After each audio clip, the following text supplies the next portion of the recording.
Would you have made the same decision if he was a starter? He wasn't the starter. I know. That's an irrelevant question. He was the backup. Okay, he made a mistake, and we had a long discussion about how to handle it. And it was to wave Chad. You're listening to the Huddle Up Podcast with Chad Jensen and Zack Kelberman. Join Broncos Country's deep divers at milehighhuddle.com and sound off. And now it's time to drop some knowledge. Welcome in, everybody, to another episode of the Huddle Up Podcast, presented, as always, by Mile High Huddle and 24/7 Sports. I'm your host, Chad Jensen. With me is my co-host and partner in crime. He is your Denver Broncos reporter for 24/7 Sports. He is Zack Kelberman. Zack, you just said it, man, right before I hit the record button. What a tumultuous, let's say, 36 hours it has been. I'm still in disbelief a little bit. And one podcast ago, we were talking about Kelly as the future, of the position for the Broncos' future quarterback. Now he's no longer a part of the team. Now he's on the street. He was arrested. I still don't know what really happened. I'm just in a daze right now, and probably like he was when he broke into someone's house. Yep. We have so much to get to today, including Chad Kelly, Case Keenum. We're going to unveil a new segment. We're going to get to the Kansas City Chiefs game and talk about whether or not the Denver Broncos have a snowball's chance in hell of winning this game. And then we're also going to take some of your questions and reactions to what has been going on in Broncos country. But just really quick, first, you guys, take some time. Make sure you go leave a 5-star review. Review the show, whether you're listening on iTunes, Stitcher, Spreaker, iHeart, YouTube, Spotify, Google Play, wherever you're listening to the show. Do Zach and I a solid. We appreciate you. We love you. You're listening to the show. But we're asking one extra step. Do us an extra solid and just leave a review. Tell us how you like the show. Tell us what your thoughts are. Give us some feedback. And leave us a 5-star rating. Because we're the best. We bring you the most in-depth Broncos coverage on the web, whether it's on this podcast or at milehighhuddle.com. We are just dropping knowledge on the daily. I mean, the news broke on Chad Kelly, and I think Zach had a story up within like 10 minutes of it breaking on Twitter. So we're on top of it on the news side, on the analysis side. We are Broncos Country's deep divers, and this podcast is an opportunity for Zach and I to let our hair down even further and just go deep on your Denver Broncos. So help us out. We love that you're listening. Take it one step further. Leave a creative review. Call to action. Get that done. We got to say thank you also to Audible for sponsoring this show. You guys get yourselves a free audiobook and a 30-day free trial at audibletrial.com/huddleup. There's over 180,000 different titles that you get to choose from, whether you're on an iPhone, Android, Kindle, or MP3 player. That's audibletrial.com/huddleup.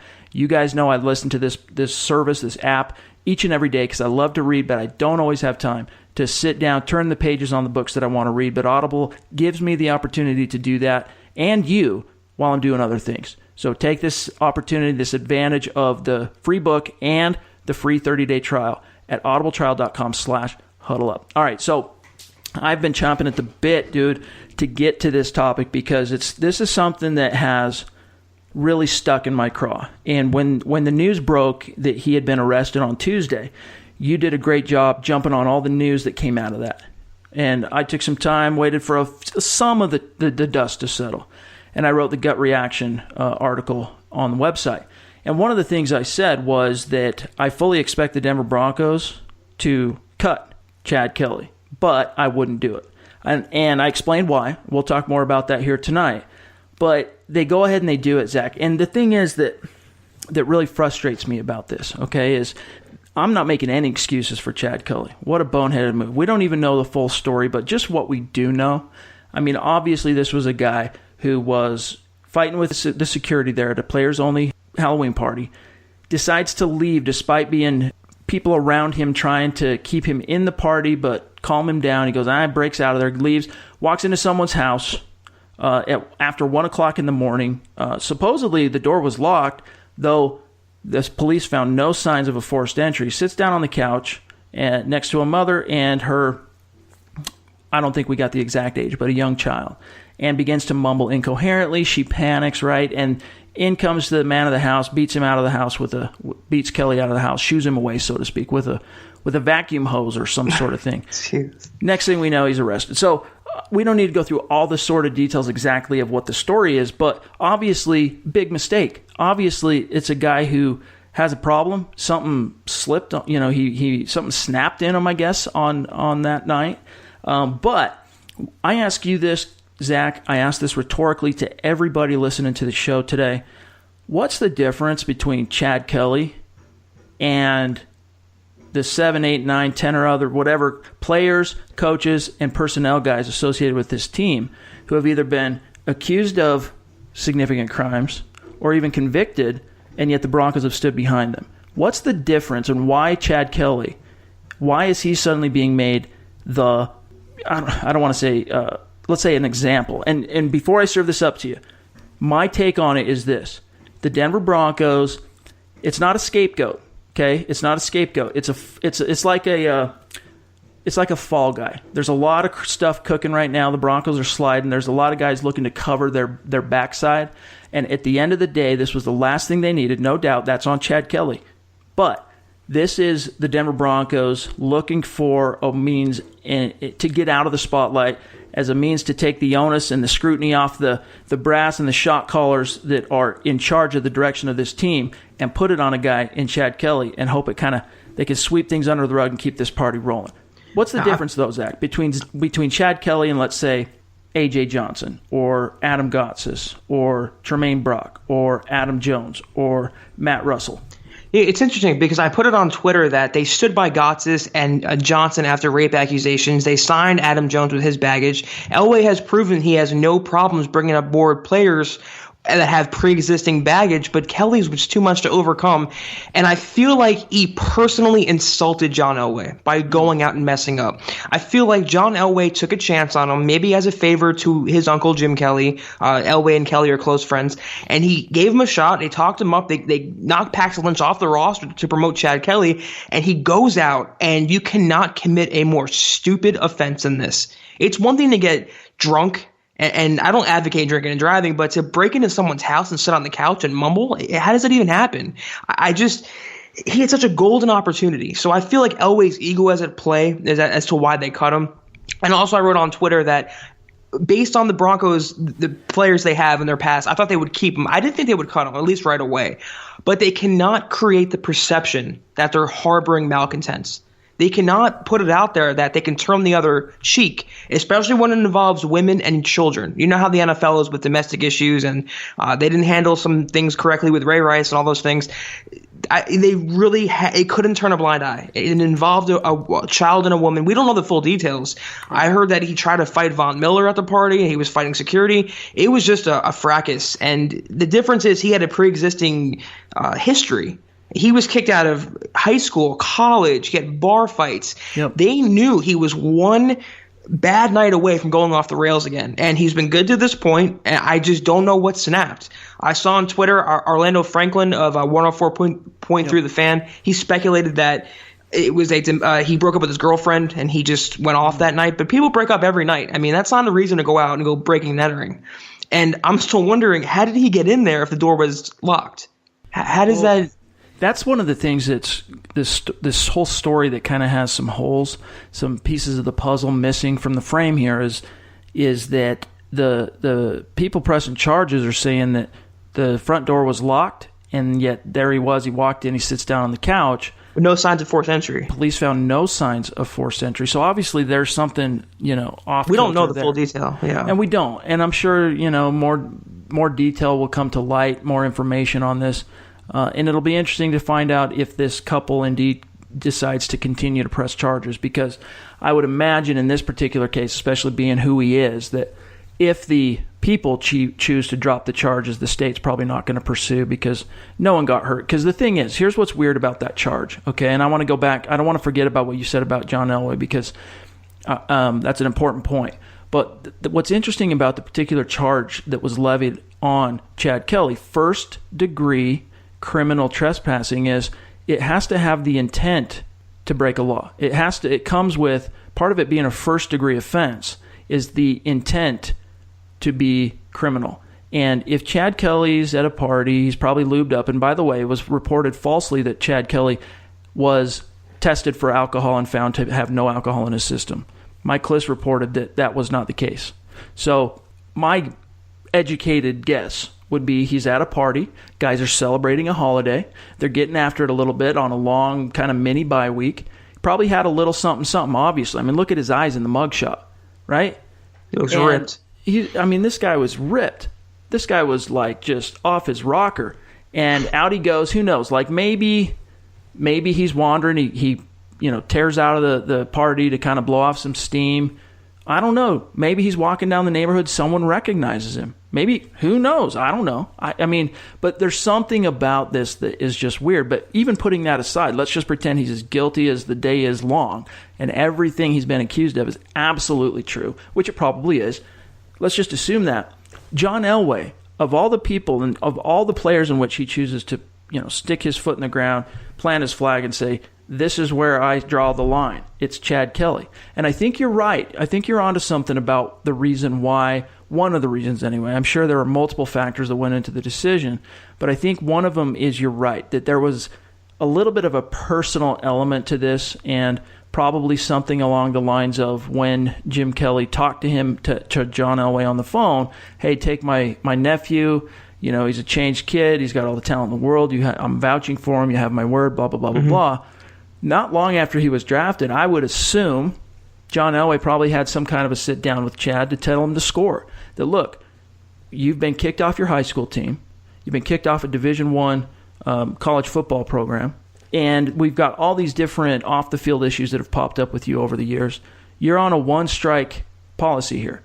And if that was the type of conversation or was made known and clear to Chad Kelly and this happens, I mean, you can understand how that would be a personal affront to John Elway. But still, why Chad Kelly of all the guys that, the Broncos could have, you talk about the court of public opinion, I mean, and women and children, and I get that a woman and a child were involved in this, and I don't want to make light of that.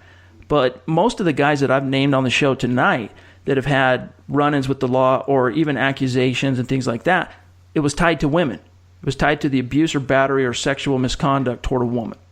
So that was it. I mean, why Chad Kelly? That's the thing. And here's what is so frustrating about it. It's painful for a lot of Broncos fans, and frankly just so extremely disappointing, is he was this close. This guy was getting his shot. It was going to happen. Jason LaCanfora, I mean, we've been talking about it on this show, but Jason LaCanfora reported it, that the Broncos were going to give him a shot once this season mathematically became out of reach for the playoffs.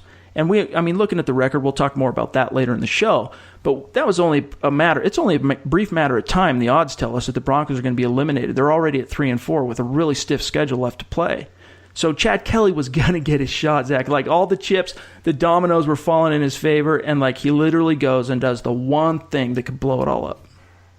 And to me, what's so striking was it was one day after Vance Joseph publicly said, I am comfortable with Chad Kelly becoming the starter, if that came to it, if Keenum were to go down. And one day after he hears that, he goes out and gets arrested. The lack of foresight and the lack of judgment on his part is just astounding. And I don't have any I don't feel bad at all for him. I really don't. You can't feel bad for Chad Kelly. No, not at all. He did it to himself. He knew his situation. He knew where he stood. And like you said, he probably had to sit down with John Elway, and they went through what's what. And he said, listen, you screw up once, you're gone. And he was good in his rookie year. He didn't play, but he came back from surgeries and he learned the playbook. He was great in the preseason. He was number 2 quarterback in advance. He earned the trust with the coaching staff, and then he goes out and gets arrested. Yeah. It's just so, and I understand a sect of Broncos fans are happy that he's gone, or they understand why they cut him. But a lot of Broncos fans are disappointed because this quarterbacks with upside are hard to find. And Broncos fans know that all too well. And he had the upside. He could have been potentially a starting quarterback. When they drafted him, they took him with 2019 or 2020 in mind. They never planned to play him last year or this year, but you never know next year. Keenum could have been gone. Kelly could have advanced. He could have been the starting quarterback of this football team. Yeah. And now he might not ever get a shot in the NFL again. Yeah. All for what? Because you got drunk or whatever he was on? It's just, it is so maddening. And I totally understand Broncos fans' pain with this. That's the thing too, man, is like I remain adamant, absolutely adamant, and even our tight buddies and colleagues that we work with in this business and at the website and on the network who will respectfully disagree, I will go toe to toe in the Chad Kelly realm in that he has the physical skill set and many of the intangibles that would allow him to play in this league and be successful in this league. I remain adamant on that. I'm sticking to my guns. This kid has talent, but clearly, you wondered in the past, maybe it was just a maturity issue. He just needed to grow up. He was entitled. He was at Kelly. He had this privilege that he kind of exploited over the years. He got too many second chances, but probably it was just because, he was immature and he needed to grow up and, dropping almost all the way out of the draft and it taking a phone call from his uncle to even get drafted. That was enough. And it looked like by outward appearances, I mean, I wrote about in the gut reaction piece that the biggest surprise to me of 2017 wasn't the Broncos going 5-11. It was that Chad Kelly stayed out of trouble. I mean, there was nothing to be heard or seen about him until he got back to OTAs in 2018 and then just like exploded. I mean, he just catapulted up the depth chart and really set the Mile High City on fire. He got people excited again that the Broncos might have a young quarterback that has some franchise traits, some possibilities, some upside there. But he's missing that one crucial thing between the ears. One crucial thing. There's some guys that just can't. It's like a kid. There's some kids this way too, and you can say the same about adults. Most kids you can say, hey, do you see this stove? It's red hot. Don't touch it. If you touch it, it will burn you. Don't do it. And they'll maybe get close. They'll maybe hover over it and go, oh, yep, bad idea. But then there's some kids that they have to touch it themselves. They have to learn the hard way. They're drawn to the drama. They're drawn to the fire, so to speak. And it's kind of like Michael Caine's character says on The Dark Knight, some men just want to watch the world burn. And maybe that's frickin' Chad Kelly. Maybe he's just chaos incarnate. And, it's finally taken this series of events for everyone to finally go, all right, enough's enough. But that's the tragedy of this whole thing. It's a football tragedy, not a tragedy in a real sense. Look, there's a lot of bad stuff going on around the world. I'm not blind to that. But in a football sense, the real tragedy here, and one of the reasons why it's not only painful to Broncos country, but it is painful inside Dove Valley as well, is that this kid has upside. And the Broncos invested time. They got him to turn the corner in a sense. They got him to a point where they were going to be comfortable starting him when this season got out of reach and benching an $18 million quarterback for Chad Kelly. That was going to happen. And yet now it's all up in smoke. And that's why I think what the Broncos should have done, at the end of the day, here's what I think they should have done. You don't ignore it. You don't sweep it under the rug. No. You don't make excuses for it. You get out in front of it. You talk about how disappointing it is, just like they did yesterday on Tuesday. They did a great job, getting out in front of it, talking about how shocked and disappointed they were. But then I would have come back, and I would have hit Chad Kelly with some disciplines, whether it was, I probably would have suspended him 2 games without pay, and I would tell him that, look, you are 100% absolutely on the last straw, thin ice. And one more, if we catch any whiff of any misdeed, any wrongdoing, any lapse whatsoever, even in a professional sense, like in the film room or on the practice field, you get in a fracas with a teammate, I don't care what it is, you're done. But they didn't do that. They ultimately chose, you know what, we got to wash our hands of this. And maybe it has something to do, Zach, too, with the fact that he does play a high-profile position. And let's face it, more is expected of quarterbacks in this league. Yeah, and the Broncos had a couple different options on what to do with him. They could have demoted him, they could have suspended him, they could have fined him, but they chose the most extreme, which was cutting him, and only a day later. And to me, that sends a message that they were sending a message. They don't want to harbor these players. A lot of press was drawn to them when they signed A.J. Johnson. I mean, a guy who was 3.5 years was battling 1 rape accusation. And the Adam Gotsis thing, and Carlos Henderson got arrested. They have 51 arrests since 2000. That's the most in the NFL. So they have some sort of reputation around the league and around the country as this a team that's kind of in disarray in a sense, and then it spans different front offices and different regimes, and they harbor these players. And if it was an insult personally in the John Elway, it was an insult to me because I spent a year talking up Chad Kelly. And I knew he was going to make a leap up the depth chart. I was a big fan of his. I was telling Broncos fans on here, on Twitter, on Facebook, just give him time. He's going to be a good quarterback. And he let me down. I feel Elway's pain for that. It was that he's a quarterback, and it was that he was a Kelly, but it was, I think, more of an affront to John Elway. And it was just his pre-existing baggage and the fact that they already have enough players with history on their team. They just cannot afford to let another failed quarterback linger around the locker room. I think Elway learned his lesson with Paxton Lynch that it does a disservice to the Broncos team to have a bad apple around the bunch. And maybe Kelly was provoking Broncos players. Maybe he was starting crap in the locker room, at the party. We don't know the full details yet. But there was a reason why they moved so swiftly and they imposed the harshest penalty on him, which they could do, which was cutting him. I mean, I thought personally they would demote him for sure. He'd be inactive on Sunday. Kevin Hogan would be the number 2 quarterback. They would probably suspend him for a game or two, lash him out in the media against him. But to cut him 24 hours later, I was surprised. Yeah. It definitely shows that they were on a one-strike policy, and they weren't going to settle for anything less than that. And he disobeyed them, and he broke their trust, and now he's no longer employed. Well, and what's funny, too, is if you listen to or read the transcript from Vance Joseph's remarks on Wednesday, so just hours after the decision was made to cut Chad Kelly, he was kind of asked whether or not there had been some kind of a pattern that Kelly had shown that would, whether he had been disciplined privately in the past behind closed doors, or if he had displayed any kind of pattern that would lead the team to expect something like this to happen. And Vance Joseph said, quote, "No, he didn't have a pattern at all." And so you could be right, and there's a lot more to this story behind closed doors at Dove Valley, things that have happened over the last 6 months to a year and a half that we don't know about.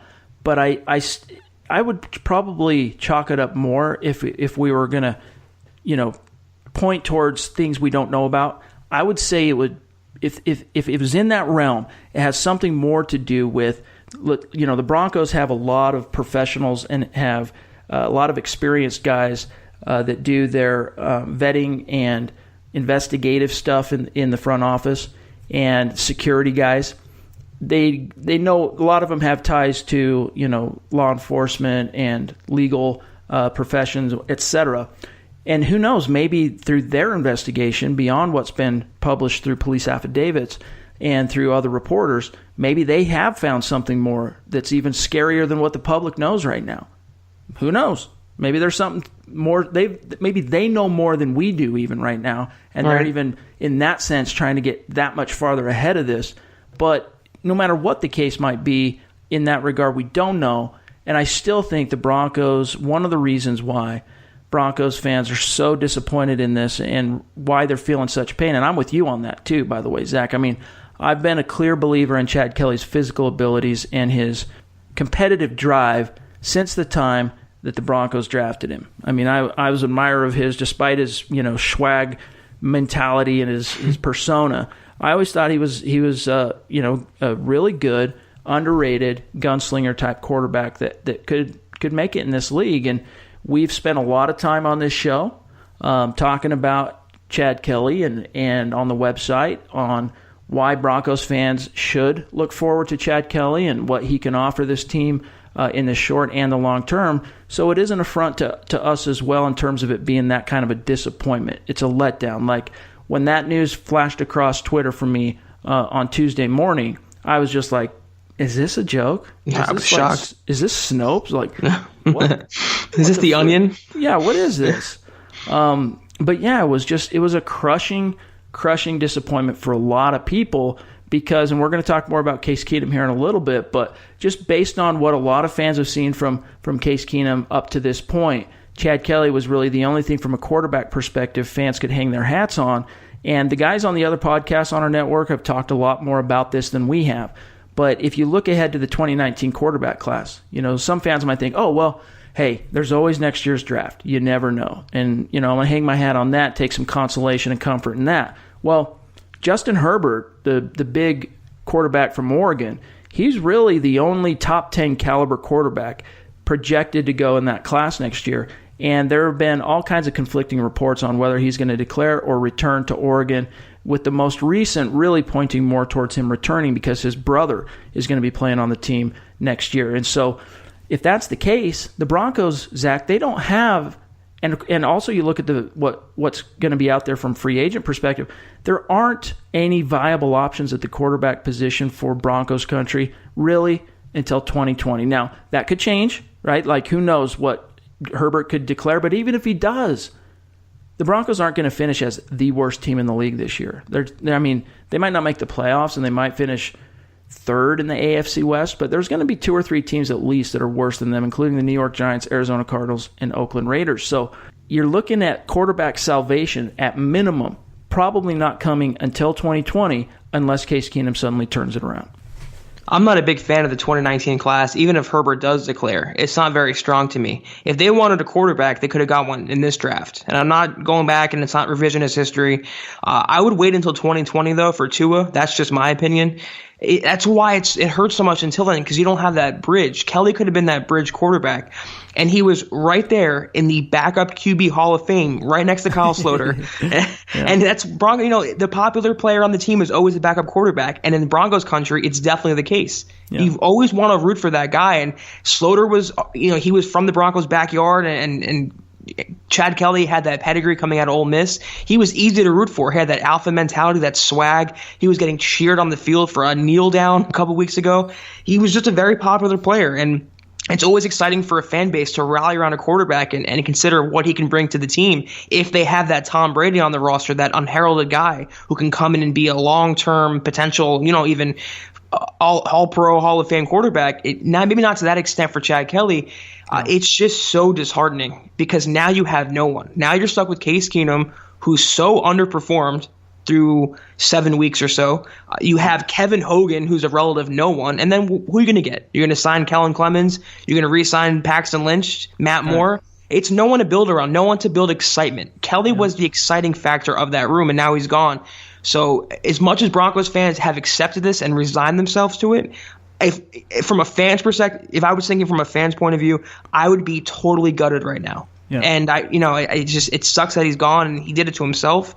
But there's no one to rally around anymore. There's no one to get excited about. And if they don't want a quarterback next offseason, it's another year of Case Keenum and no one else. And that's not a very exciting proposition.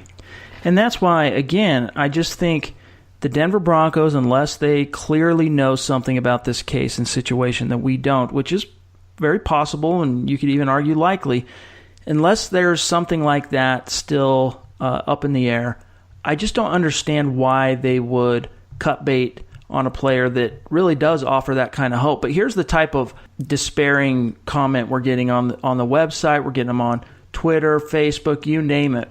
Here's one on your actual article on the site, Zach, that Broncos waive quarterback Chad Kelly, the official report from the site. This particular Broncos fan says, I'm not going to read the whole thing because it's a little bit lengthy, but he says, that's it. I'm officially done with the Denver Broncos. The hypocrisy of John Elway, the Denver Bronco organization, and the league in general have culminated into a PC quagmire that I no longer want to be affiliated with. After 42 years of not missing a game, I will find other sports to watch. And then he goes on to talk about how, when we allow a useless head coach and a mindless and clueless defensive coordinator and others to remain with this bright football team, yet we waive a young and talented player the likes of Chad Kelly for a childish mistake. He says that's it. He's throwing in the towel. Now, he might be a little extreme and not just really, a little. And he's not articulating his argument all that well.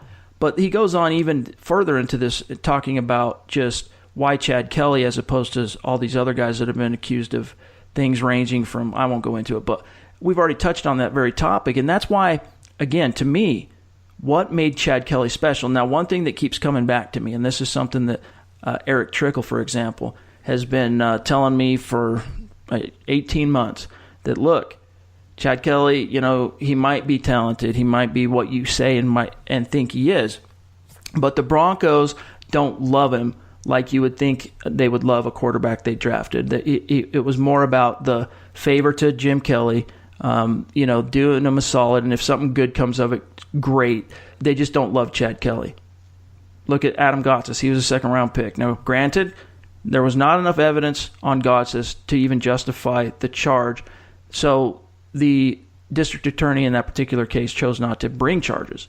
So, in other words, it's an unfounded accusation, right? He wasn't convicted of anything, but there are other people associated with this team even now and players that have been not only accused of things and some vindicated like A.J. Johnson, but others who have been convicted that I just don't get it. Chad Kelly gets drunk. At least Chad Kelly could say, look, I was on something.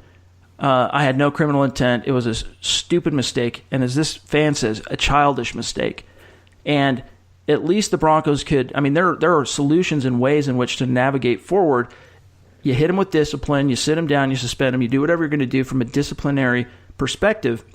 But then you also, I hate to say this, but it happens in pro sports all the time, but you babysit Chad Kelly a little bit more, knowing what kind of upside and investment he could possibly be for your team long term. And if that means, he has to get a ride to and from work every day, or whatever the case might be, guys keeping more tabs on him, whether it's fellow teammates or if it's other employees of the Broncos organization. There's ways in which NFL teams manage situations like this, but the Broncos didn't want to do it. They're like, no, that's it. We're waving the white flag. It's interesting because what the Cowboys did, if I remember correctly, with Dez Bryant was they would always have someone check up on him. And yeah, he was a Pro Bowl receiver in his prime, but he's on a quarterback. And the Broncos, that's a great point. They could have done that. They could have devoted a man to follow him around or make sure he's not getting in any trouble, kind of tailing him. There's got to be more to the story that we don't know yet. There has to be some detail that's being left out, either what happened at the party or before or right after, what he told them. I read on Twitter that he showed remorse when he met with Elway and Vance Joseph after his arrest. Yeah. We just don't know the full details yet. And I think until those truly come to light, if they ever do, we won't understand why they wasted so little time to take action. It was either, like I said, Elway felt just totally insulted by what he did, or they looked into it and it's a pretty serious offense and they want to just distance themselves from it. Yeah. But with A.J. Johnson, they signed him after the fact. Right. They knew his charges were gone. And Gotsis, that's interesting to me because he wasn't a key player and he was kind of a unknown, relatively speaking, but he was accused of felony rape, not just a misdemeanor, if there was such a thing. And they wanted to wait for all the facts to come out. They took their time. They stood by him. He participated in the offseason program. But Kelly, though, 24 hours later, he's gone. So to me, and my gut tells me we don't know what truly happened that night. There has to be more that we're not hearing yet for Elway to release a quarterback of his stature and his potential. And like from the fans' comment, it just demoralizes the whole fan base. A large sect of Broncos country was big fans of Chad Kelly. He had a legit following, as if he was a starting quarterback already. And for them, and they knew that, and for them to just discard him, it says a lot to me.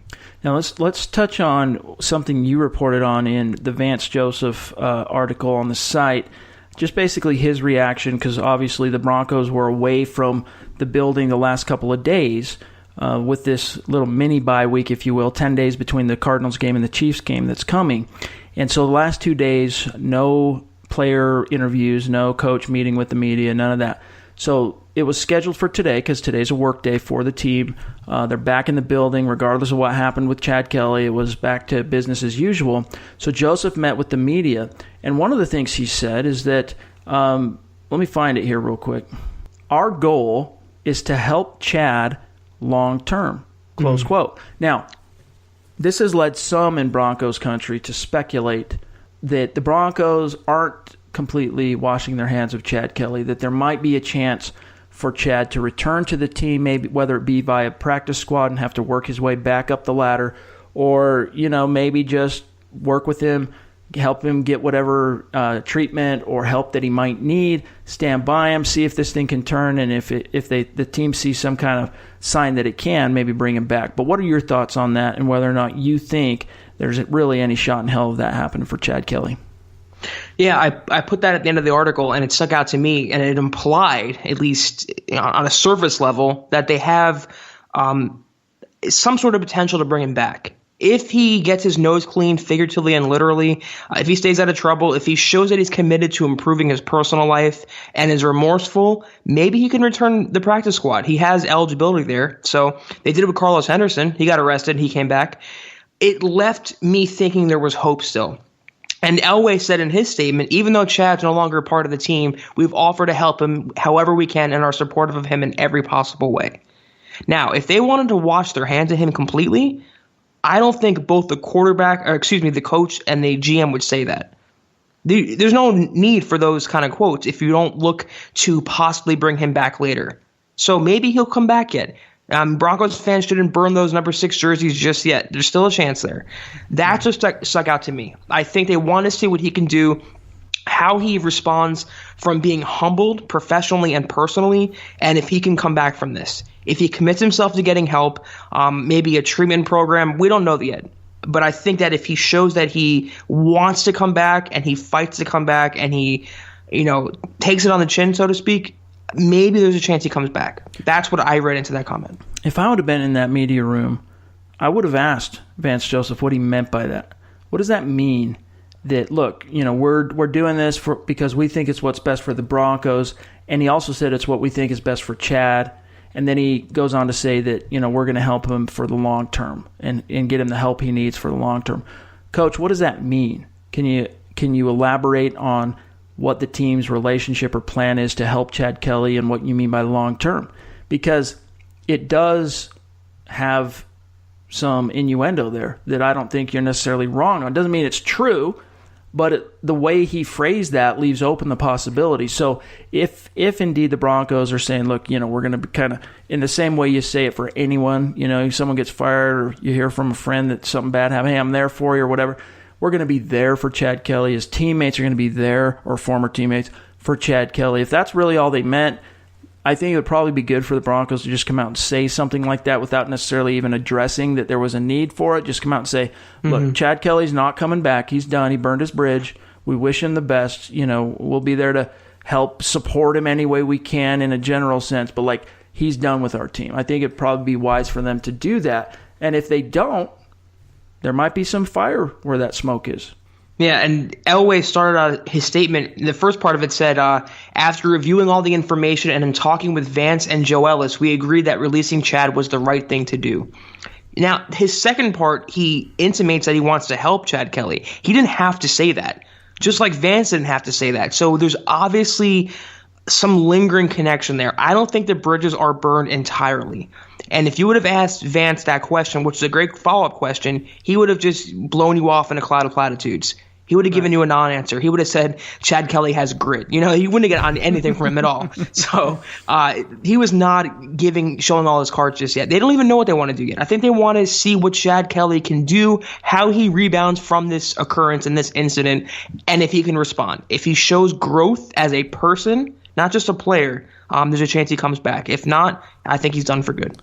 Yeah, so but Broncos fans definitely should not really hang their hat on that or pine for it in a hopeful way where you're kind of expecting it, at the bottom of your heart to happen. I mean, that's like, to me, because if John Elway has proven anything, and there's only one exception I can think of to this rule, and that's why there are rules. There's always that one exception, but usually when John Elway parts ways, that's it. And I'm not just talking about we're waiving you from the roster and going to try and re-sign you to the practice squad, bringing back. I mean, you're cut, you're done from the team, and then later on down the road bring back. And Brock Osweiler is the only one I can really think of.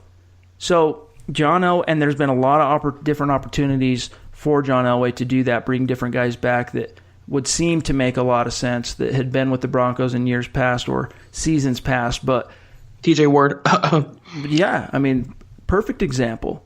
So it's pretty unlikely it's going to happen with Chad Kelly, but that comment from both John Elway and Vance Joseph leave the door open somewhat. So interesting. Now, before we move on here, one other thing I want to touch on is your thoughts, Zach, on the Halloween party. Now, this is something that was blown up and blown out of proportion by TMZ. There's no doubt.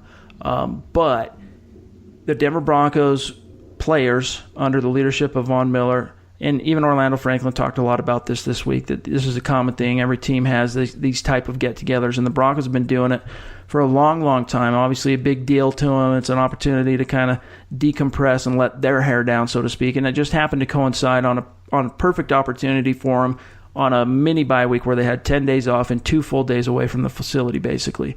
So they go out, they get after it a little bit on Monday night and into the wee hours of Tuesday morning. But what came out after the fact is that this was apparently a Western-themed Halloween party. So like Chad Kelly, for example, went to this thing reportedly dressed like Woody from Toy Story, with the red bandana around his neck and everything. Of course.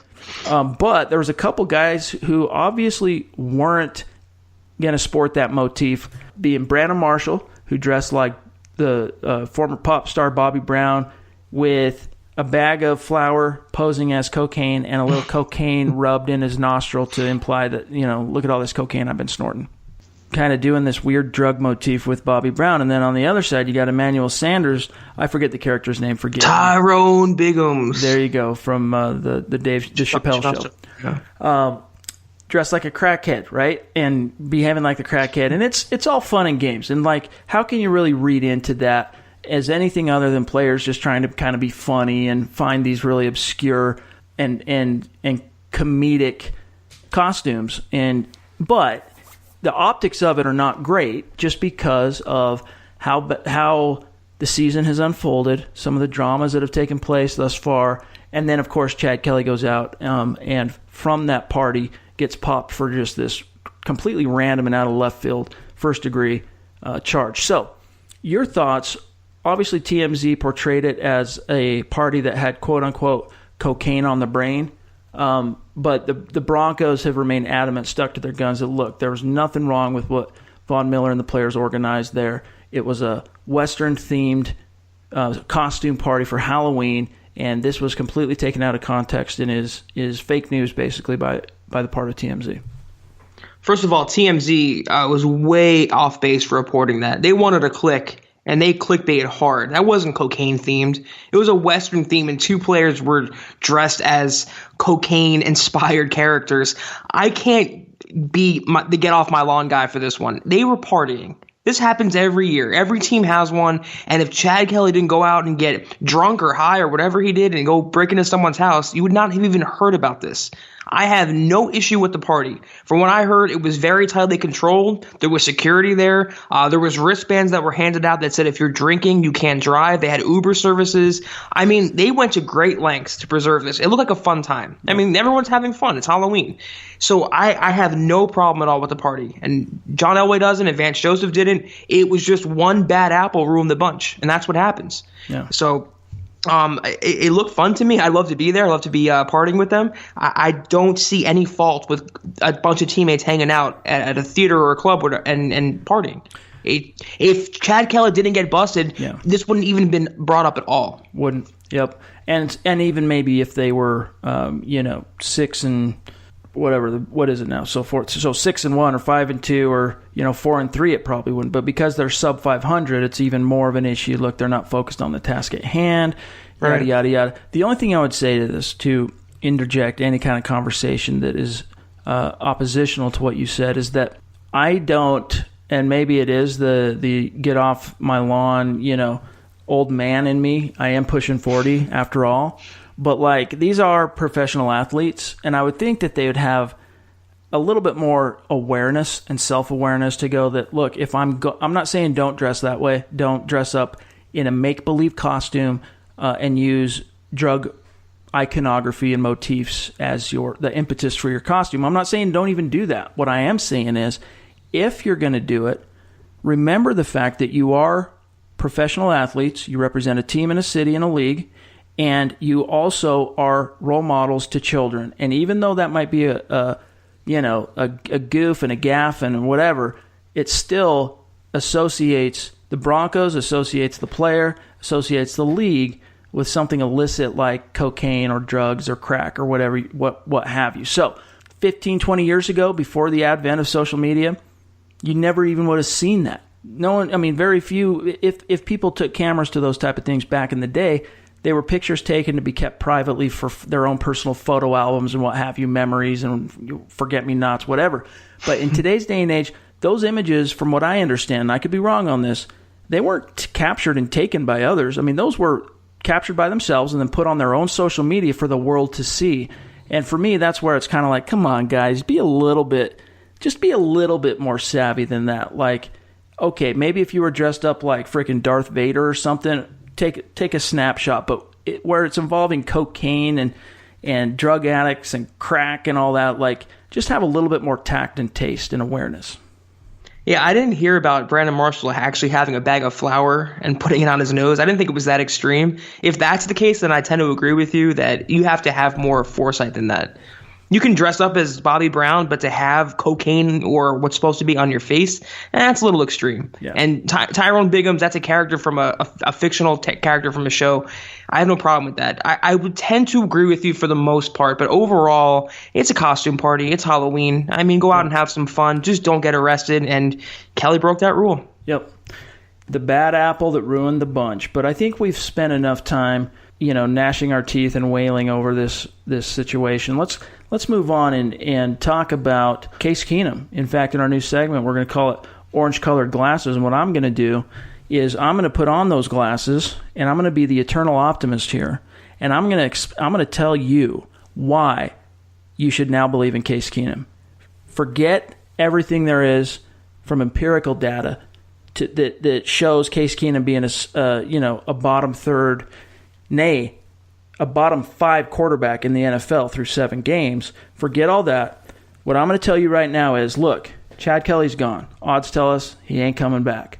So those hopes you had, the old cliches with the backup quarterback being the most popular guy in town, throw them out the window, because we all know you're not about to go jump on the Kevin Hogan train. There's nothing even remotely exciting about him as a quarterback. We all know that. So what does that mean? Case Keenum, for better or for worse, is as good as it's going to get for the Denver Broncos, guaranteed at least in 2018.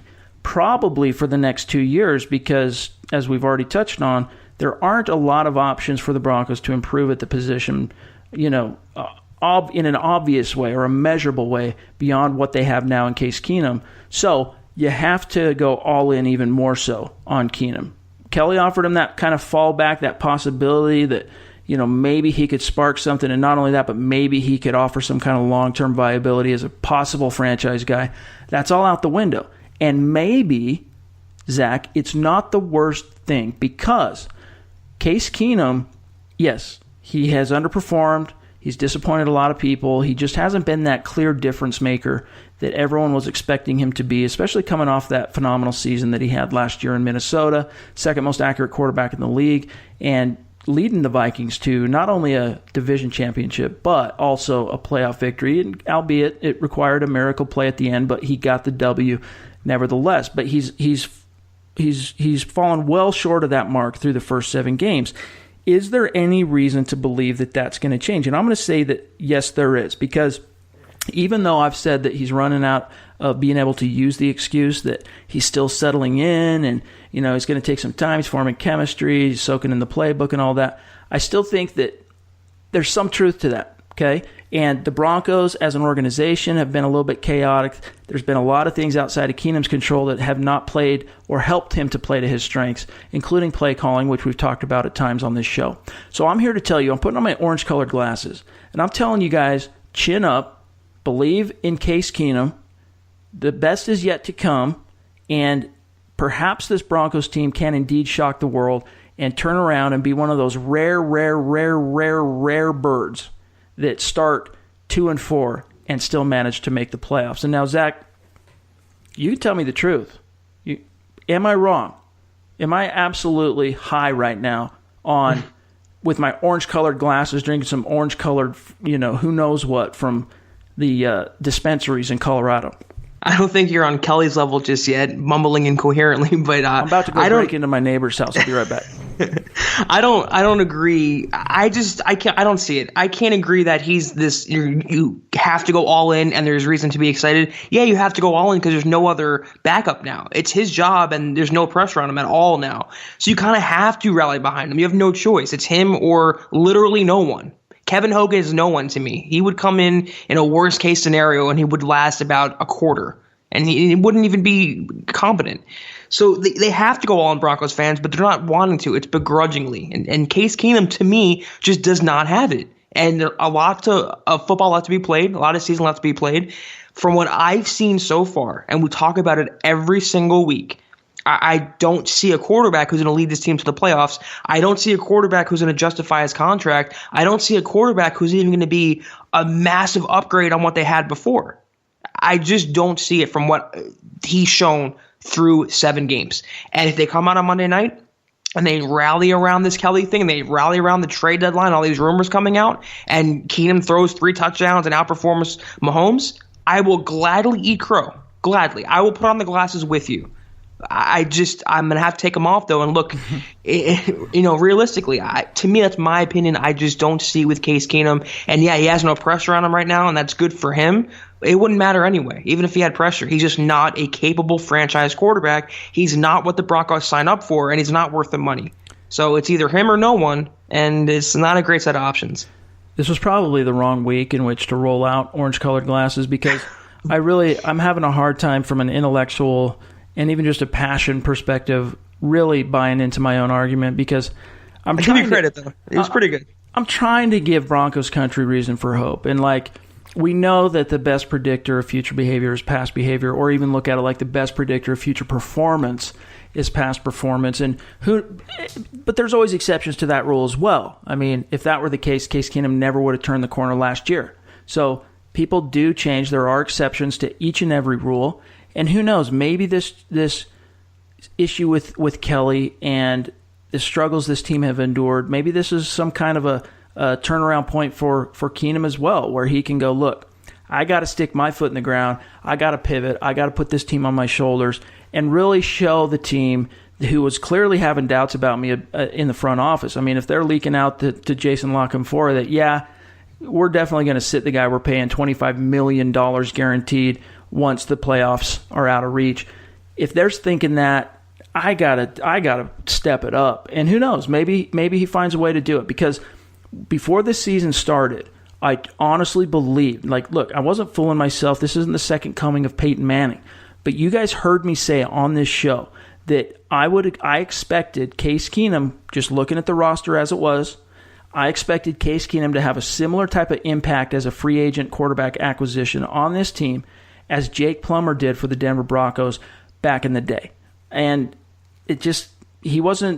Plummer was a clear upgrade over the Greasy era, and he got him to the playoffs, and there was a lot of winning during the Plummer era, but he couldn't get him over the hump. Peyton Manning destroyed him in the playoffs back-to-back years, and then when they did finally get to the AFC Championship game, Plummer did kind of pull a Chad Kelly in that he picked the absolutely worst moment to have his worst day as a pro. And they lost the AFC Championship game to the Pittsburgh Steelers, and the rest is history. But that's not how it's played out so far for Case Keenum, but there was a reason why I believed that. So maybe Case Keenum, we know he has it in him. There's just something missing from the equation for him.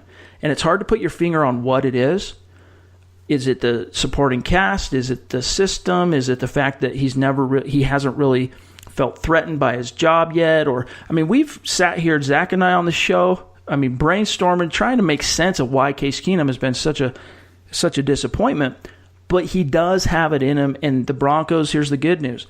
Even though this was a massive distraction, and they're facing a monumental opponent this week, they're coming off a really high, right? They just demolished an NFL team 45-10 on the road, and so maybe they can capture some of that momentum, and Case Keenum can parlay that into a duel of sorts with Pat Mahomes on the road, which kind of leads us into this segment, and we got to get moving because we're all running a little bit long here. But let's touch on the Kansas City Chiefs game. What do you expect to see? The same Chiefs team we saw a few weeks ago. Very high-flying offense, weapons that can beat you at every level. It's going to be a really tough test for this defense, regardless of distractions or motivational tactics. They have to beat them with their offense, the Broncos, meaning they have to put up points. They have to hit those passes. They should have beaten the Chiefs. If Case Keenum, your boy, just connects with Demaryius Thomas on a wide open pass, that a quarterback making $36 million should hit easily with his eyes closed. If they can do that, they have to score touchdowns. They have to get the running game going. It's going to be hard without Royce Freeman potentially. He has a high ankle sprain. He might not play. Make it the Phillip Lindsay show. Let them run the ball. The Chiefs' defense is awful. Run the ball, control the clock. I said it on Facebook Live before the first Chiefs game, my keys to victory. Keep Mahomes on the sideline. The best defense is a good offense for them right now. And it's on the road at Arrowhead. That's very difficult. So you got to take the offense out of it for the Chiefs. If they can run the ball and the coaching is up to par and Bill Musgrave finds an identity and doesn't go too pass happy, they can move Phillip Lindsay down the field, get Devontae Booker involved, score points, touchdowns, not field goals, and let your defense do the rest. It's not going to be easy by any means. I didn't think they win the first game. I don't really give them a great shot at winning this game, but they can do it. They can rally around this, but it starts on offense for them. They got to score points. They go 3 and out, they fall behind 10-0, they're not going to win this game. That's number one. No turnovers, smart football, good coaching, good offense, and a capable defense. It's easier said than done, but it's definitely possible. I agree with you 100%. We don't have time to get into all the nitty-gritty, but this comes down to Case Keenum shaking off all the rust and jitters and all the bad juju that seems to have fallen him around throughout this season, and find a way to produce at the level in which he is capable and to maximize the talent around him and the potential that is around him on each and every snap.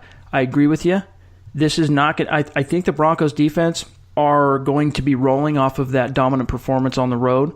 I think they're going to play Pat Mahomes even on the road in Arrowhead. I think they're going to play him extremely tough.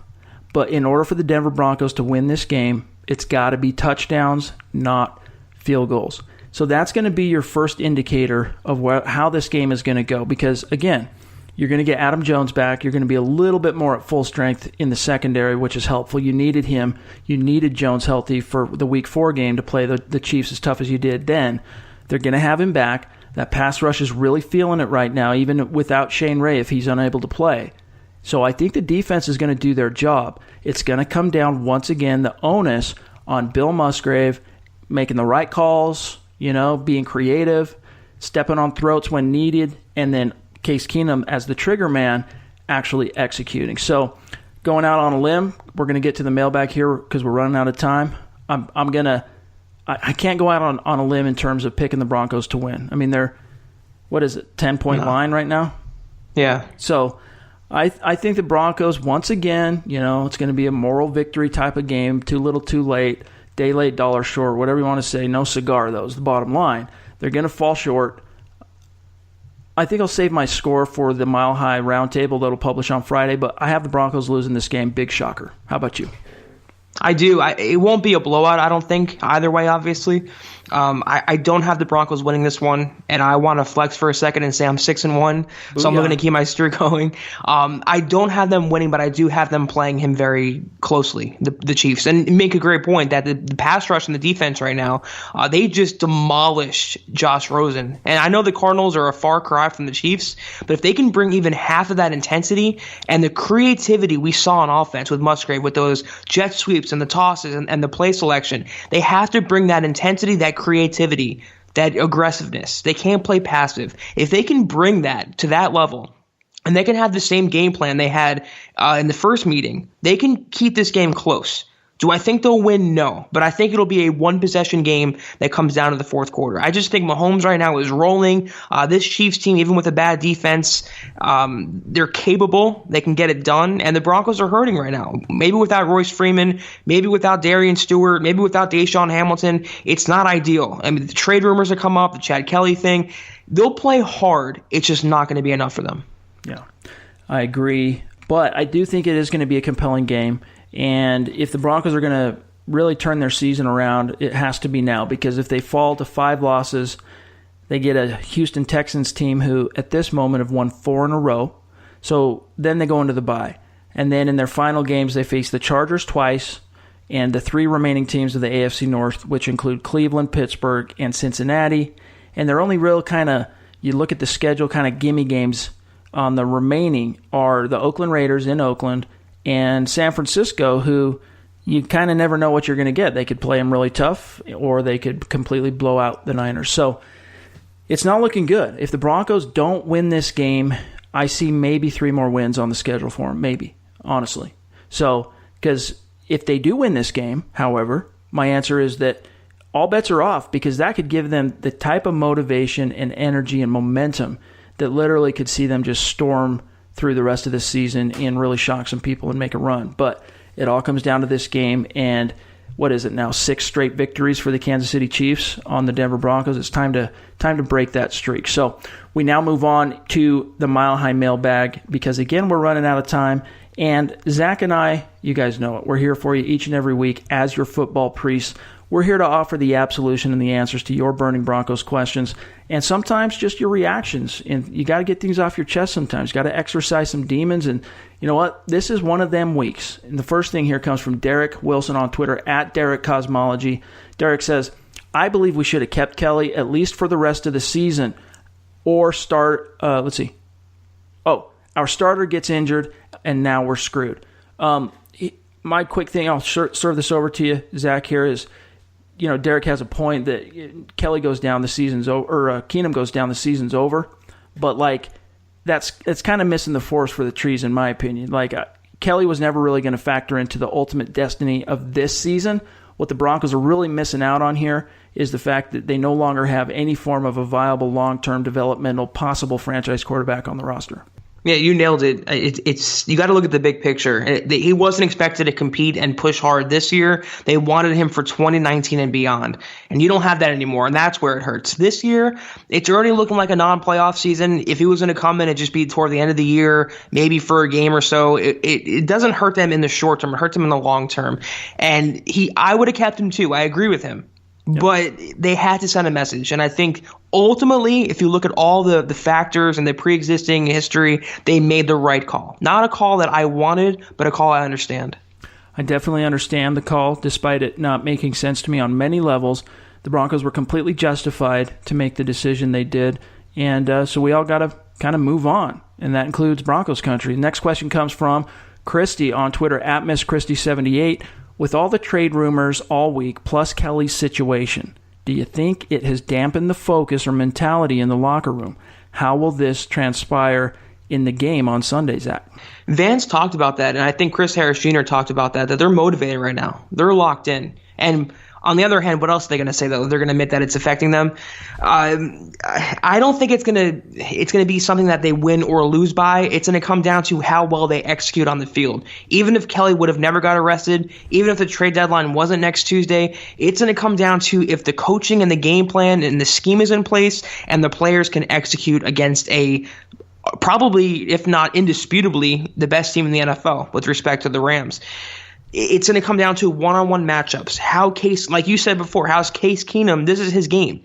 It wasn't last week. And I said on Twitter to Broncos fans, enjoy the blowout. The Broncos played very well. They deserve props. But this wasn't the litmus test. Next week is the barometer game. This is going to tell us what we need to know about the 2018 Broncos team, how much mettle they have, how they're going to respond. If they can upset the Chiefs, their season's right back on track. If they lose, it can spiral them into another double-digit losing record.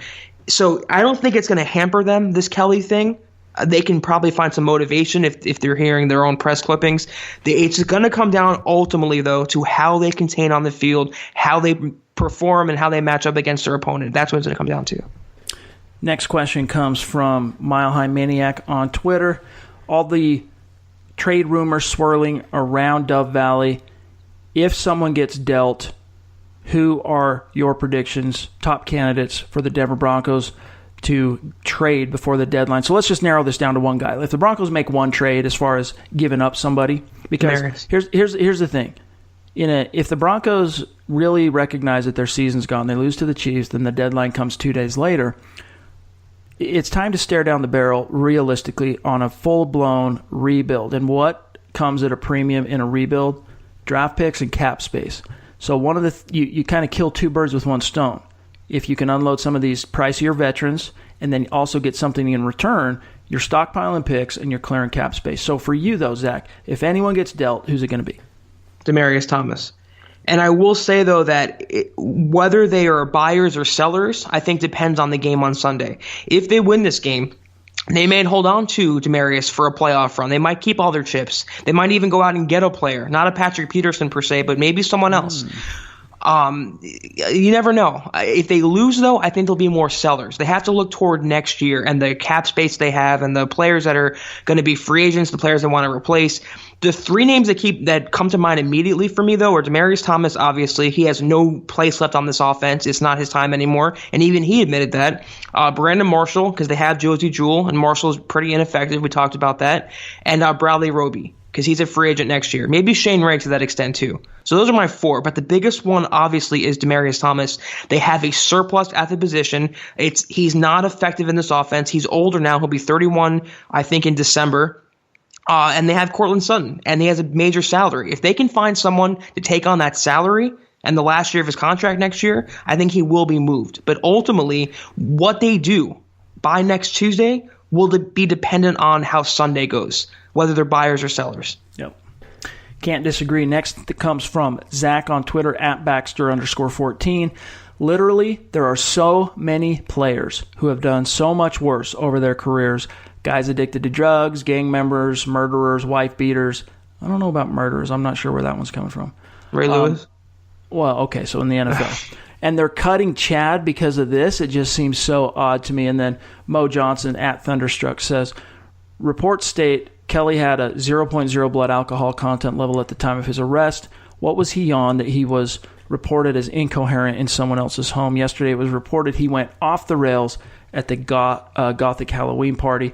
Just from what I know, it sounds to me like maybe it was some kind of a, weed thing because, edibles and everything in Colorado are a huge thing. So maybe he partook of something in that regard. He was definitely on something, and I would guess that alcohol was part of it, but it wouldn't surprise me, Zach, if there was some kind of little cocktail going on there where the alcohol and being a little drunk and buzzed that way was compounded by, who knows, some other kind of prescription drug or maybe even a really strong and potent THC product. Yeah, I don't want to expose myself too much, but I've never drank alcohol and walked into someone's house. I never sat down on their couch and started mumbling to them.